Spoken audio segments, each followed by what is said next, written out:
ang ulam na hindi kinakain ng pusa? Pedro. Alam mo, yung pusa namin kahit nakalagay sa lamesa at walang takip yung ulam namin, hindi niya kinakain. Juan. Sus, maniwala ako? Pedro. Totoo, nga ang ulam namin hindi kinakain. Juan. Ano ba ang ulam nyo? Pedro. Asin. May pari bumili ng X na dosenang itlog para ipamigay sa mga mahihirap. Iniwan niya ito sa harap ng simbahan upang buksan sandali ang gate, ngunit pagbalik niya ay wala na ang mga ito. Kaya nung nagmisa siya, pari. Tumayo ang mga may itlog, tumayo lahat ng mga lalaki. Pari. Ang ibig kong sabihin ay yung mga nakakita ng itlog, tumayo lahat ng mga babae. Pari. Hindi po, ang ibig kong sabihin ay yung nakakita ng mga itlog ko, tumayo ang mga madre. Ha ha ha ha. Tatay. Kinuha mo, B, yung 500 pesos sa bulsa ng pantalon ko. Anak. Anong sabi mo, tay? Tatay. Ang sabi ko, kung kinuha mo ba yung 500 pesos sa bulsa ng pantalon ko? Ang bingi mo naman, damuho ka. Anak. Hindi ko talaga marinig, tay. Magpalit po kaya tayo ng pwesto? Tatay. O siya, sige. At subukan mong ikaw nang magtanong sa pwesto ko. Nagpalit ng pwesto. Anak. Tay, saan kayo nagpunta ng babaeng kasama mo kahapon? Tatay. Anong sabi mo, anak? Anak. Ang sabi ko, saan kayo nagpunta ng babaeng kasama mo kahapon? Tatay.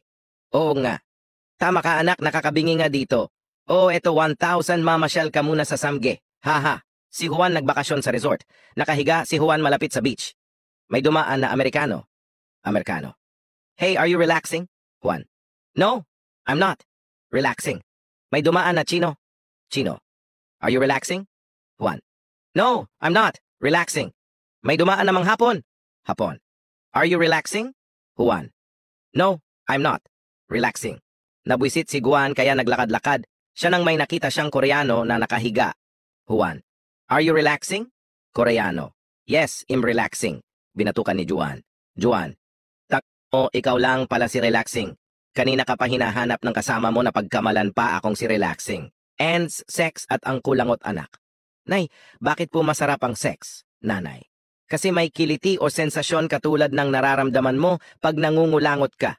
Anak, bakit po mas nasasarapan ng babae kaysa lalaki sa sex?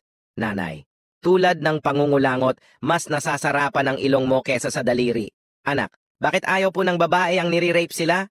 Nanay, kunwari, naglalakad ka tapos may lumapit sa'yo at biglang sinindot ilong mo. Magugustuhan mo ba? Anak, bakit ayaw ng babaeng makipag-sex pag may regla? Nanay, kung dumudugo ilong mo mangungulangot ka ba? Anak. Bakit ayaw po ng mga lalaki ang kondom? Nanay. Ikaw gusto mo mangulangot may guwantes sa daliri?